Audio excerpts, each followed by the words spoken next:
Yo, dudes and dudes, this is Ketsu, and this is Can I Beat Rimworld for the first time.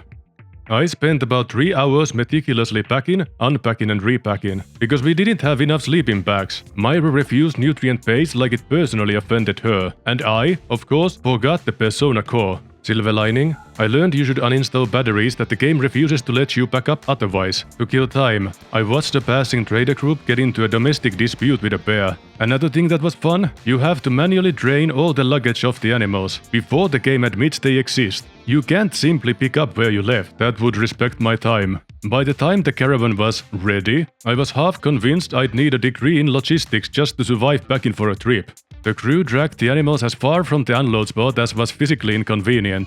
No, Nico is on an insulting spree, we're never leaving. I briefly considered abandoning everyone except the dogs. And not a personal highlight, one guy loaded gear onto animals, while the rest stood around, stretching their foreskins, finished for wasting time. When the caravan finally achieved liftoff, they dragged the animals back north anyway. Things can only get better from here, right? I mean, our wealth level will dip, but we still have all the gear. It's going to get better. The trip to the end game began. We were so close to getting out of here. I was wrong, but we'll get to that later. As a funny haha moment to spike chat's blood pressure, I abandoned the settlement behind us. I was expecting confirmation. I got nothing but consequences. We made it all the way to the next tile and hit starvation. I knew for a fact that we had food on board, but believing the game we set up camp to hunt. It was stupid to leave during winter. Malnutrition unlocked new behaviors. Davey decided to self-check out using Carlos. Zilla went berserk and beat up a foal.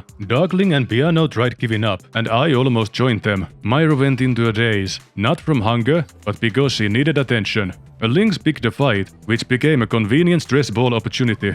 Then, Agent and Darkling launched back-to-back insult sprees, which escalated into a rap battle.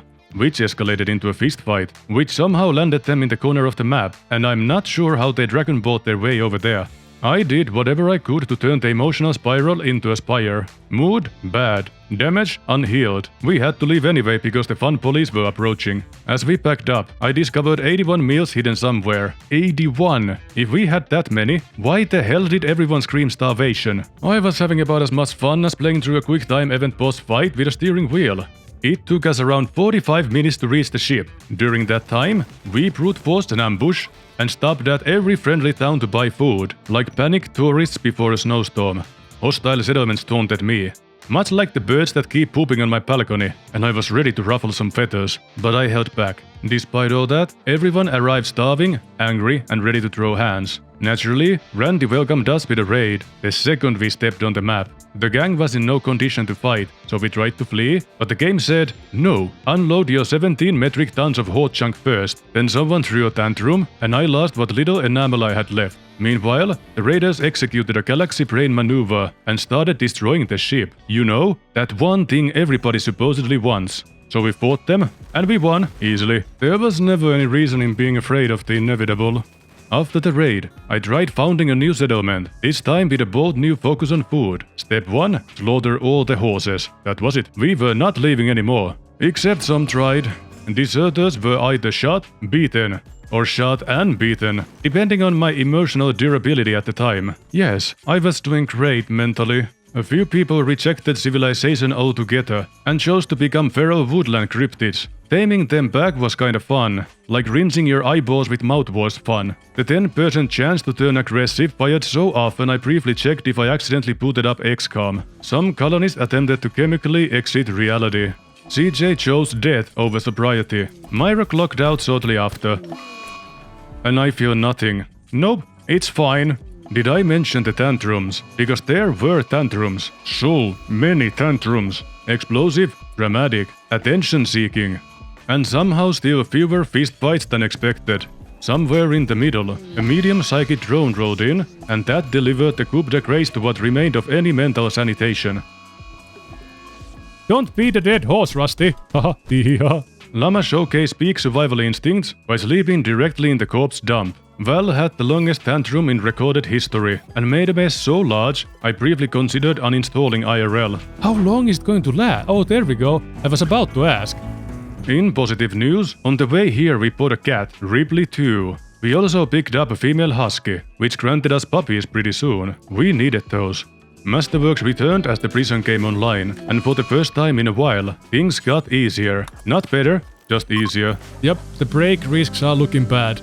After all the hissy fits, I'm officially naming the colony Tantrum Town. Population? Unhinged. Somewhere in the chaos, Rusty and Tatsy got engaged. A surprise to be sure, but a welcome one. Then the heat wave arrived, so everyone became sweaty, angry, and stupid at the same time. A beautiful combo. Out of the many chem pinches, Piano stood out. He went berserk during timeout, and Zoma, attempting Lama's tried and true approach, accidentally converted Piano's ear into particulate matter. Great! Another hole that needs patching. Thrust it into a fine mist. We're gonna need an implant for that one or something. Soma, do you think that was enough? The Architect arm sure came in handy. The council suggested planting flowers inside the barracks. I did, and it helped me more than the colony.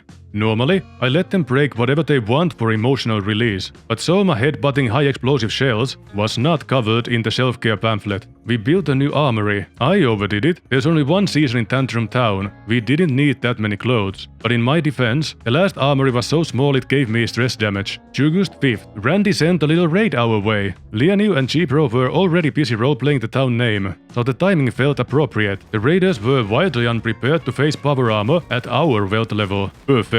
We needed their food. Since we didn't have a lake this time, we built a co-op sauna around the steam vent. Cozy, relaxing, lightly cursed. Later, prisoner Diver went berserk. At first, G-Bro tried healing the door, possibly while thinking about the world's greatest knock-knock joke. But I got bored and sent in Davy to beat her up, with 2 normal arms. Diver kept all her limbs, which is more than Soma can say about ears this week. Oh, a cow miscarried because of the starvation.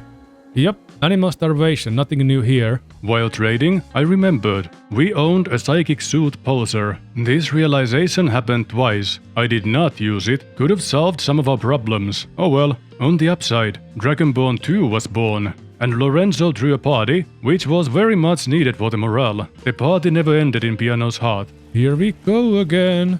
Zilla kept dazing out consistently. Not sure if it was mood related or the brain damage. Both would be my fault. After another full day of tantrums, we finished the first real defenses and walled in everything that mattered.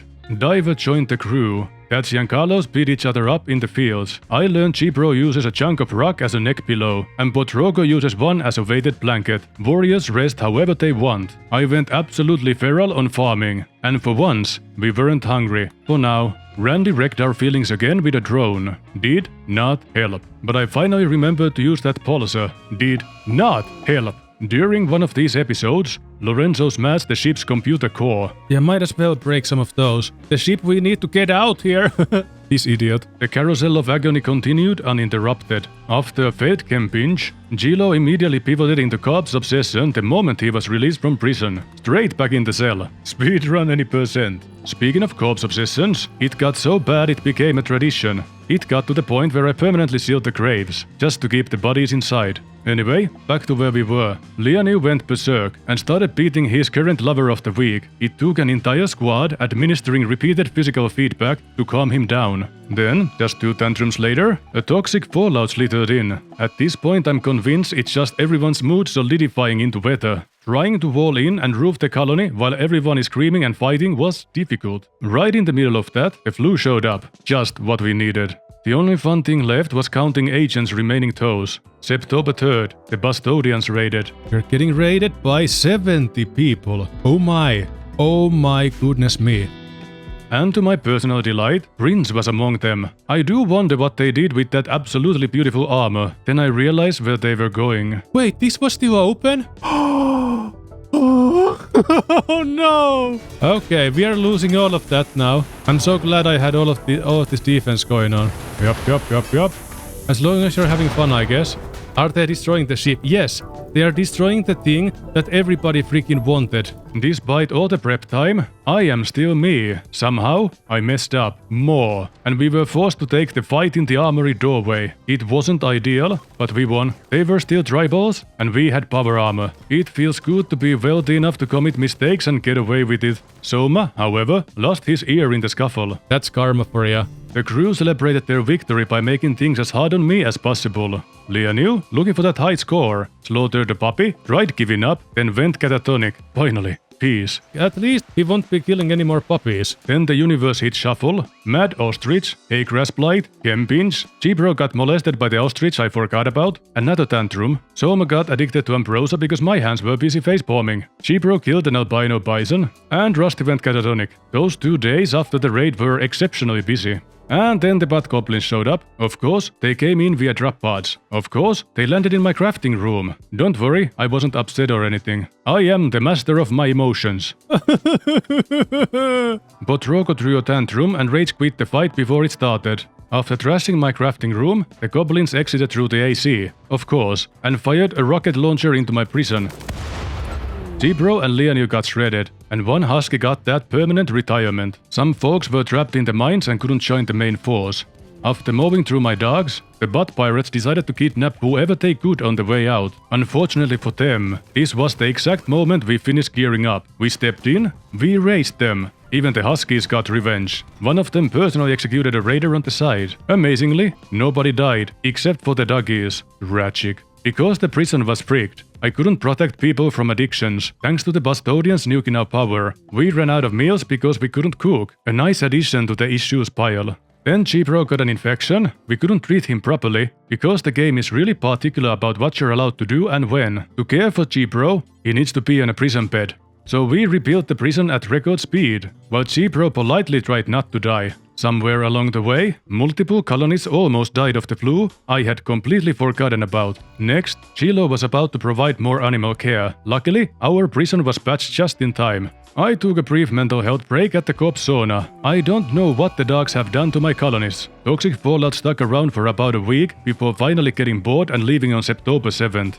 With the sky no longer poisoning us, the crew celebrated by going even harder on tantrums. Animal starvation hit critical mass. We fixed it by creating another pen. The revolutionary strategy: move animals between pens so the grass has time to exist. Thanks, Brain Council. It takes one brick to make a fence. One. You place it down and tell the animals no, and they listen. That's not construction, that's some Pavlovian psychology. No! Anyway, good news. A break from the constant emotional waterboarding between raids. 38 Lego tribals. Not too bad, I thought. They punched through a corner of my base, and I realized, in real time, that nobody was armored. Half the colony was unarmed, and several people were emotionally equipped for standing in a flower pot. Not violence. So, we improvised. Everyone with a gun started shooting. Everyone without a gun went to fetch one, and then also started shooting. The melee squad attacked as fast as they could suited up, swinging like they were late for work. Somehow, this caveman scramble of a strategy worked, and we got a new recruit. No major damage, no limbs donated, no emotional speeches, which means, statistically, this was one of our best fights. I took what little wisdom I had left and spent a long time reinforcing every wall I owned, making absolutely sure the enemies had a clean, well-lit path to the front door. Is it masochism if I enjoy punishment? Yes, but is it when I enjoy it only when I get something out of it? Not like that. Rimworld has taught me resilience, mostly by beating me with it. What I mean is, it's impressive that I'm still sticking with this save, considering I'm a chronic restarter.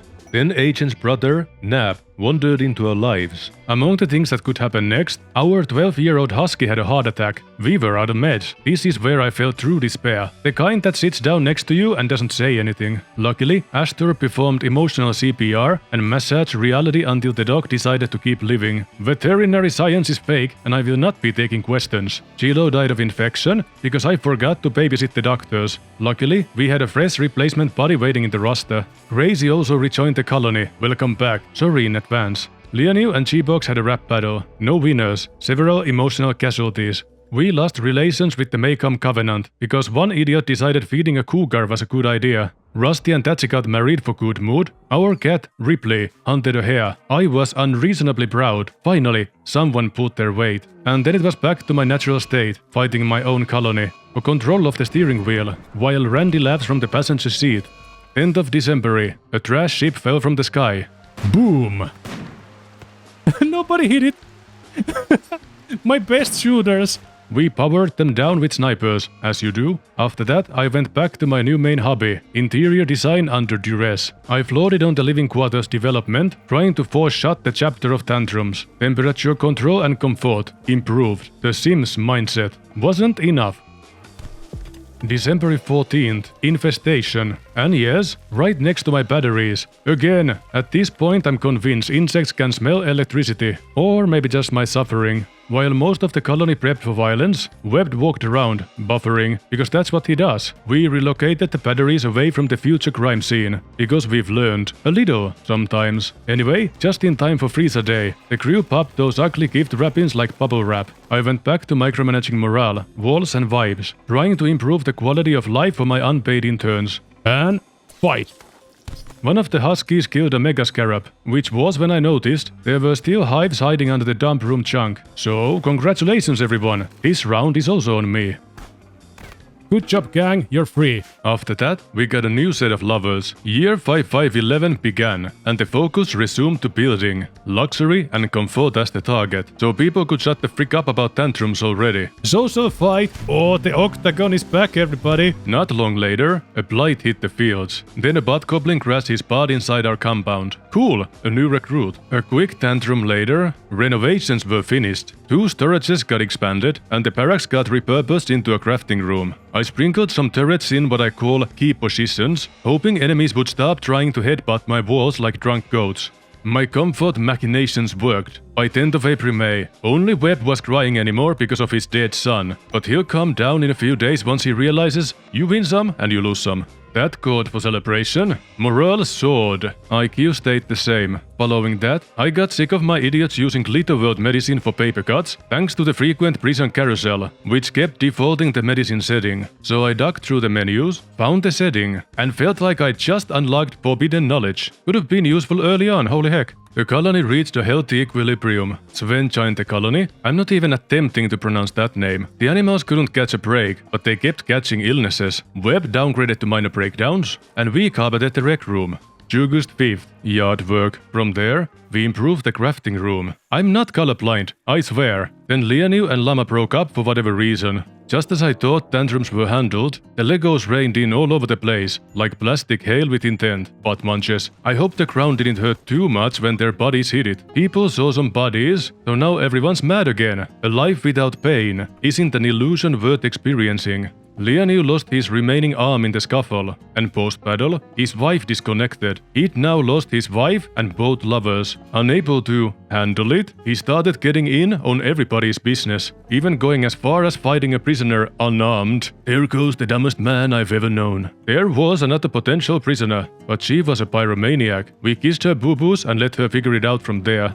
Nothing of value was lost in the battle, except my turrets and a generator. And because things weren't confusing enough, Nico and Snowy started an affair. On the bright side, the new defenses were coming along nicely, and I named the donkey after Nassim, which honestly might have been the strongest decision I've made all year. The Legos were not done, and the turrets, despite my optimism, did absolutely nothing to stop them from politely unbuilding my walls. Maybe it was because of the Soul of Leia. Naturally, the Legos ignored all the military targets and went straight for the living quarters, because if you're going to raid someone, you may as well kick their furniture and piss on their pillows. Disease and sickness are selfishness of the soul. When we're weak, we turn inward, but when we are well and strong, love can take over. And we can be truly generous, which is why people who hoard wealth are spiritually ill. Anyway, I was feeling very healthy, so I generously distributed violence. Nobody escaped. Trying to keep colonies alive long term has gifted me a cursed toolbox, filled with pragmatism, cruelty, and memories I can't legally discuss in The Hague. Like that time first generation llama performed medical body horror purely to grind medical XP. The means justified the end being survival and having fun while at it. A defoliator ship landed with 37 sighters. I was already expecting sniping wouldn't work. It was really stupid of me to play this the way I did. My confidence wrote checks my colonists paid in limbs. Next time, everyone wears armor, not just the front line. Mortars will come out from storage, and I'll stop pretending I'm smarter than the game. Honketon died. What? He bled out in his bedroom. The man was a doctor, allowed to heal himself, which makes this either a profound statement on burnout or the dumbest possible way to die. Then again, his wife was there with him. I'm not asking questions. We buried him in the crypt with the others. Traditions were honored, and Randy seemed to drop his condolences as well.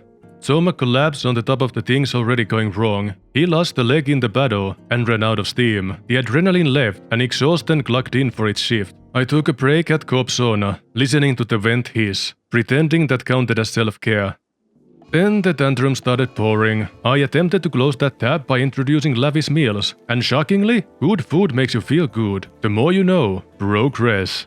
We expanded the living quarters for the new recruits. Things seemed to stabilize. Leonu got a new arm, and he could finally go back to expressing his misery at the art bench. Then Randy dispatched 12 angry rhinos to remind us why hope is a bad habit. Not a big deal, I thought, but of course one of my idiots was outside in the mines. They shoved a horn up his bleep and left him alive to think about it. Another thing that grinded my gears? I made the mistake of believing that my colonists are smart enough to keep the fridge doors closed. The temperature rose, in more ways than one. My food kept spoiling without rest. To replace lost limbs and tape together the spaceship to get off this unfun rock, I needed plasteel, and to get it, I built 3 deep scanners, mined half the map. The Earthbound raiders went somewhat extinct. The scanners seemed to find everything under the sun, except plasteel. Desire sensor much? I also built a comms console to trade with the passing ships, but it took 11 days for the first one to arrive, and the next one, I'm not sure it ever happened. Anyway, the trader had just enough plasteel for one part. Hunkathon didn't even get a chance to cool off in the afterlife. He clocked back in as a crafter,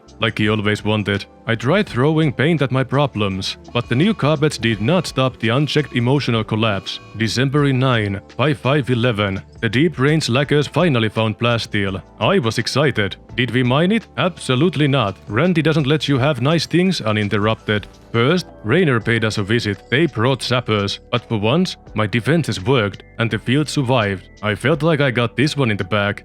I was wrong. Soma and Ergo were in the mines when the raiders arrived. And let me tell you, Soma did not hop away in time on his remaining leg. I don't know what Ergo's excuse was. Either way, both got kidnapped. Before I could emotionally process that, the Bat Goblin showed up and started a siege. Meanwhile, I was trying to teach my brain-dead crew the advanced tactical maneuver known as "Don't stand where the grenade is landing." Other than the stupidity mentioned, it was easy pickings. One potential recruit survived, the one we wanted the most, unavailable, of course. After the post-battle tantrum marathon, my furry friends got hit with the plague, followed by an immediate animal flu. A double whammy. Whatever, good practice for the medical team. Then Leonu beat our next crew member, in a sadistic rage. What a power move. Speaking of, electricity started choking for no clear reason, so we built a new geothermal generator, ran out of steel mid-connection, and Tatsi got a bad back as a birthday present. December 14th, Lorenzo's dog died of plague. That's going to drag his mood to the mud. Later that night, the mech hive rolled in. Casualties? 1 turret, and whatever was left of the colony's mood. Adultery seemed to be becoming an increasingly frequent problem. Like a trend. You can probably guess how many problems that caused. Exactly what a functioning colony needs. Romantic subplots. Some of the melee squad still didn't have shield belts. While scavenging for some, I realized I could just dig some out of the trash in the Coop Sauna. Year 5512 began with my usual epiphany headache. I had forgotten the dogs in the animal safety zone. They'd been there since the last battle. Very hungry. Upon release, they immediately warmed up my fridge again. Not long after, deep drilling politely invited an infestation. I didn't even bother gearing everyone up. And for once, my overconfidence didn't invoice me. April May 3rd, we finally drilled into the plasteel. It felt longer than the 9 days it took to accomplish this simple task. From there, Leonu got a new arm, Hunkathon and Malia announced their upcoming ball and chain. Blobby went berserk in prison, we used him as a punching bag, and somehow he joined us moments later. He's talented, but I made him a janitor, because this place is still a disaster. Following that, I got to watch Dark playing with a dog, slamming him playfully on the bed. The truth was a bit more dark than that. There was a puppy with a broken jaw. By my orders, Dark was supposed to send him to the farm, but there he was, all grown up now, without any issues. The dog chose life, I respected that. Later, Val and Gracie got engaged. We built bedrooms for the greedy, and the colony continued oscillating violently. Running a colony is a lot like farming. The wheat may look brown, but the Mother Earth's milk is still inside it, and the sun's yet to paint it gold. Self-reflection time. I'm at page 169, and this story is still so unfinished I'm carving this on a tree. Episodic release was a mistake. I can't rewrite the past, so instead, I'm punching a wall and saving you time. From now on, tantrums are assumed. They are the background radiation of my life. We're doing greatest hits only. April May 8. Rain or rained all over the map. Lady Luck was feeling flirty that day. Only 2 landed inside the compound. Easy pickings. I don't think I've ever seen a combat shotgun one-shot a person. Character building moment. Wouldn't recommend it.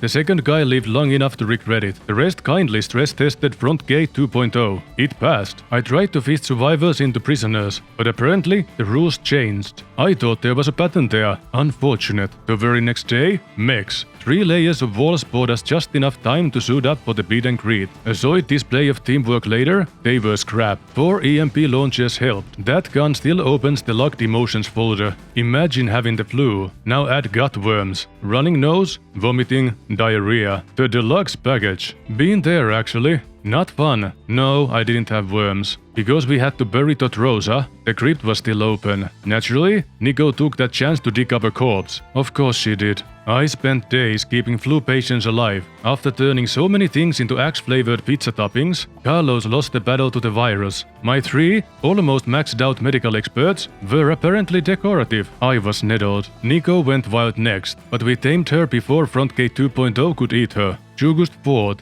gut worms defeated. From there, we started building the ship in earnest. Steel was annoying, plus steel was mythical. To speed things up, we had 4 drills running at the same time. An infestation popped in the North Mine. I didn't care. They could leave there for all I care. 2 donkeys disagreed and tried to speedrun natural selection. We saved them from the self-checkout line. And although I didn't think it possible, I lost more trust in AI. It's artificial idiocy. My animals continued dying of malnutrition, as tradition dictates. Then very late into the game, I remembered auto slaughter exists. This knowledge arrived several corpse piles too late. September 4th, we got a quest for a new pawn. The price was high, and I refused the risk of rolling another jealous Isel. I built a pile of dark beds to stop them from sleeping in the freezer doorway. It helped, a little. Then a manhunter pack of rhinos attacked. They impaled Flubby while he was scavenging. He lived, but his soul didn't. The rhinos got glued clenchingly close to hitting my backline too.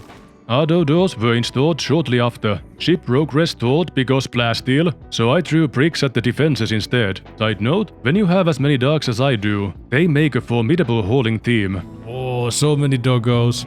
At this point, we were close enough to Uber ourselves to the stars that Randy could smell my optimism. So I did what any responsible colony leader would do. I started panic fortifying. Walls, generators, turrets, anything that could stop raiders, or at least hurt their feelings. Naturally, manhunter rhinos showed up to eat my traps. I mostly stopped them before they succeeded.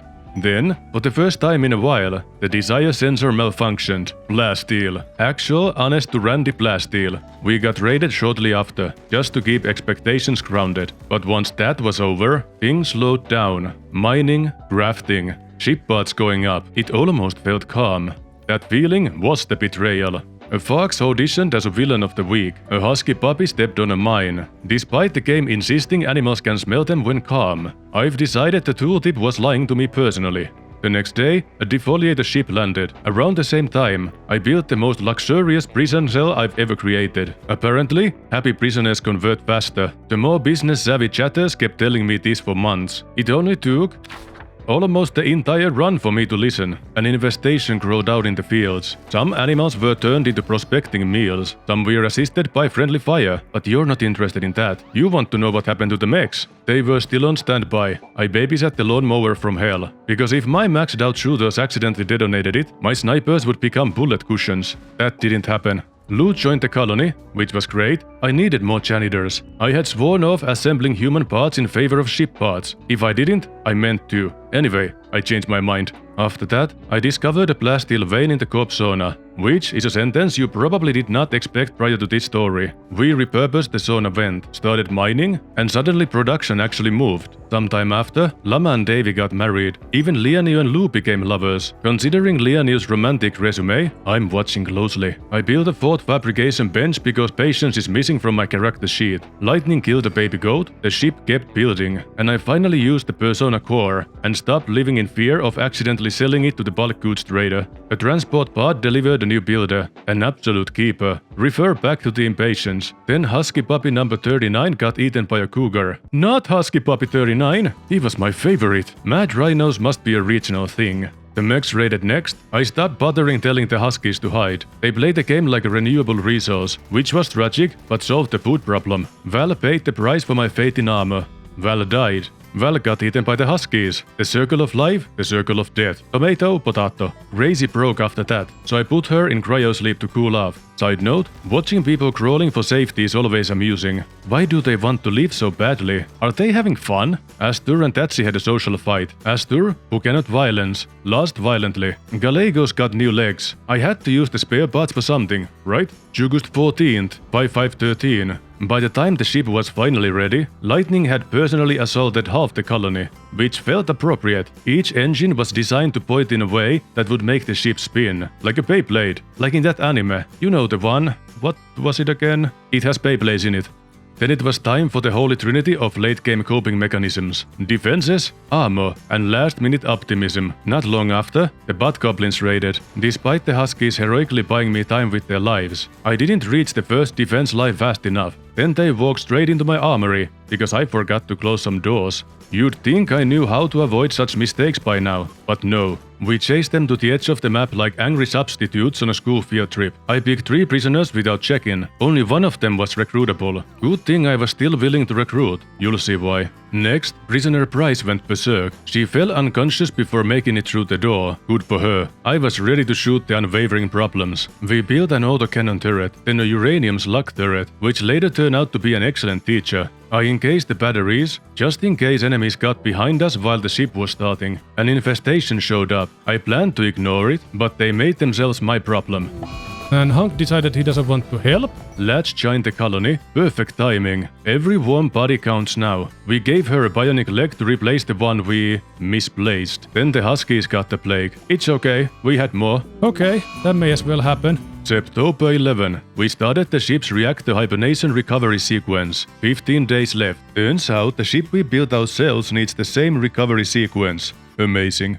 The game warned us about the incoming difficulty or your money back. It did not lie this time. The Legos raided the same day. The many defenses I prepared included a minefield. Big shout out to Abracadabra for showing up to help, and immediately ignoring my positioning and running straight into the blender. This softened the blow on what really mattered. Me. Side note, if you make it this far, please remember to call your allies for help, because I didn't. As soon as they fled, the mechs arrived. Of course they targeted my fields. I hadn't reinforced that side properly. Most of my defenses were designed to buy me time to react. That equation also included the animals. I still don't understand melee combat, because friendly fire seems to do most of the heavy lifting. Even in this heap of fertilizer we call home, flowers find a way to sprout. They push through the field and they sprout so beautifully. But this bed of flowers is getting quite wealthy, so what we need is some thorns. That was beautiful. Miss Rogers crash-landed shortly after. We saved her, then ignored her. No idea what became of her. Then 113 Legos raided. At the same time, the Bat Goblins rained in too. I can't not look after my idiots for 1 second. Thankfully, I'd surrounded the ship with turrets. Otherwise, we'd have lost parts again. While I was distracted, the Huskies opened a shortcut for the raiders, but Raw got drowned in the sea of red. The Legos fled. Then we went to deal with the fanny fornicators, and they fled too. The turrets and the Huskies did most of the work on that side. 11 days left on the timer. In just a few hours, mechs raided. 18 sighters didn't sound too bad. Wrong. They mangled my melee squad. Then Lorenzo got deleted by our own uranium slug turret. I had some concerns, but trusted the AI to know how to aim. Wrong again. Then G-Pro friendly fired Barracuda into the afterlife. My mood entered a maritime disaster. The Huskies ate Barracuda before we could bury him. Free tip, this is a bureaucratic shortcut. I extended the new corpse pile to fit the new visitors. The crew emotionally collapsed, making food production and repairs voluntary. December 1st, the Bastodians raided. Astor opened the door for them like a good host. I tried fighting under the slug turret so they couldn't aim down. What hit you in the lung? Uranium slug turret. Then we finally caught a break. A Husky stopped Bricana from escaping. We moved the barricade so we'd be safer from our own defenses. Then the mechs raided again. Multiple angles. Oh no, not sighters. Okay, at least these are various. Now they're sighters, I just accidentally picked the emu as well. While the sighters calculated, we rushed to fix the door so they'd pad into the traps. It worked. They ate the traps. Also on the short list of successes, nobody got shot by our own turrets. Bricana joined afterward. Then, without missing a beat, we stepped in Legos. They were too good for the front door. I lost track of who took, how much damage and when. Then we had a lovely and energizing day off. The mechs came back, we murdered them. And if it hits, will they attack immediately? We will never know. Just kidding. They didn't. Delightfully, we dealt some free damage before the trauma worms attacked. Anketon had his own little mini-arc running in the background. Why does this matter now? Because he ended his arc by going wild mid-battle. We threw him in the slammer and forgot him there. The mech force split into two groups. I noticed that when the second group set my fields on fire. The first group went down pretty easy. The second one hurt. They brought weapons specifically designed to burn my backyard. The next 7 hours were spent not functioning. Food ran out. The crew seemed deeply opposed to leaving the planet. Then Raynor sieged us. We murdered them first and they rushed us. The Huskies couldn't hold themselves back and opened doors for the raiders. Otherwise, minimal damage. The struggle against starvation continued. Raynor left supplies behind. The crew still lost their minds while walking to them. Mechs again, and 1/3 of the crew, still on their feet, were outside, mentally gone. G-Bro got snapped back to reality. Rusty got snapped back into reincarnation. The colony was extremely unmotivated to survive. Thanks to Bricana's corpse obsession, I learned dogs can bury colonists. Smart creatures. On occasion. The next day, Raynor reigned again. They can't control their stupid drop pods. Turrets turned those who landed inside into Swiss cheese. The rest went for the back door. Of course, there was no preter. Only the next raid. They went out of their way to break this wall for reasons science may one day explain. Bricana died of blood loss in the hospital, because my attention span was wavering and I found it hard to care. 3 days until launch. After that, Darkling did his part for the general mood, and Langridor joined, a nugget of gold in the sea of diarrhea. And the next raid busted in. The doors were still very much broken. Slug turret added to the to-do list.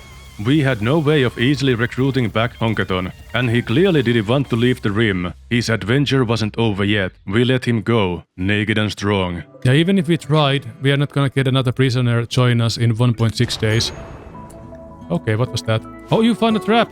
You silly goose. That's right, a goose that is silly. The game claimed that Lou didn't have the melee skill to finish off the enriched butthole screaming on the ground, but Lou proved the universe wrong and did a splendid job. Webb, G-Bro, and Tatsi went into tantrum mode. Gallegos felt like we hadn't lost enough animals yet. Excellent timing because we got raided too. But I didn't care. We were already back in the cryo baskets. The ship was ready to fire in an hour. Then the mechs raided too. Gallegos ran out and got beaten to death. He almost made it. Personally, I'd have had a plus 200 mood so close to the finish line. G-Bro and Tatsi recovered just in time. I almost left them behind. I lingered briefly, watching the Legos beat the mechs by sheer body mass. What's their secret? The recruitment policy? Pre-dental? Do they treat the team like a family at work? Unwilling to give Randy another chance? And out of boredom, I pressed the button, and we faded to white. The list of those who made it rolled. The machine persona took the wheel. Special thanks to everyone who out of poured life just to get us here.